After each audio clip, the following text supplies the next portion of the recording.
Welcome to V power news బులెటిన్ల ముందుగా headlines. Kurnool జిల్లా ఆదోని పట్టణంలో భారీగా పెట్రోల్ కొరత ఏర్పడడంతో పెట్రోల్ బంకుల వద్ద క్యూ కట్టిన వాహనదారులు మంగళవారం నాడు పెట్రోల్ లోడుతో రావడంతో బంకు వద్ద క్యూ కట్టిన వాహనదారులు అదుపు తప్పకుండా వాహనదారులు అదుపు చేస్తూ ఎటువంటి సంఘటన జరగకుండా టూ టౌన్ పోలీసులు ఏఎస్ఐ పరిరక్షణలో వాహనదారులను అదుపు చేస్తూ ఎటువంటి సంఘటనలు జరగకుండా చూడడం జరిగిందని ఆయన తెలిపారు.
పెట్రోల్ బంక్లో పెట్రోల్ లేక జనాలు ఇక్కడ స్టాక్ ఉన్నందుకు జనాలు మొత్తం ఇక్కడే వచ్చారు.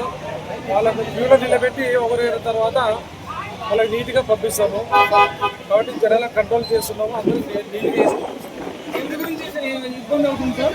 ఇది పైన స్టాక్ లేదని ఒక పుకారు వచ్చింది. తర్వాత వేరే పెట్రోల్ బంకులు కూడా పెట్రోల్ లేదు. దానికోసం జనాలు మొత్తం ఇక్కడే పెట్రోల్ బంక్ వచ్చారు.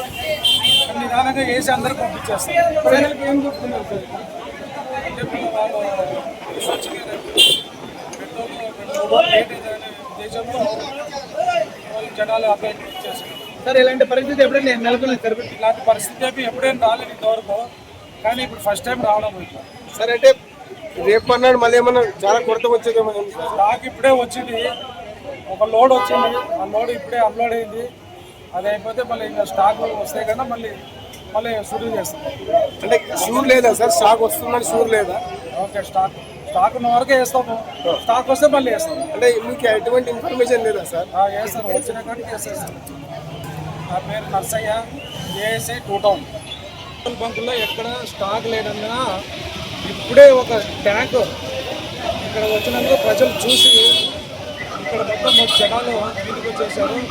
కానీ ఇక్కడ ట్రాఫిక్ ఇబ్బంది లేకుండా వాళ్ళకు నీట్గా పెట్రోల్ వేసి పంపిస్తాము. కానీ పెట్రోల్ లేదని ఒక అపోహ ఉంది. ప్రజలు ఎవరు నమ్మద్దండి. వస్తుంది స్టాకు. మనకు స్టాక్ వచ్చిన వెంటనే ప్రజలకు వేస్తూనే ఉంటాము. కాబట్టి ఎవరేమి ఇబ్బంది పడే అవసరం ఏం లేదు. మీ పేరు సార్? నా పేరు నర్సయ్య, ఏఎస్ఐ టూ టౌన్.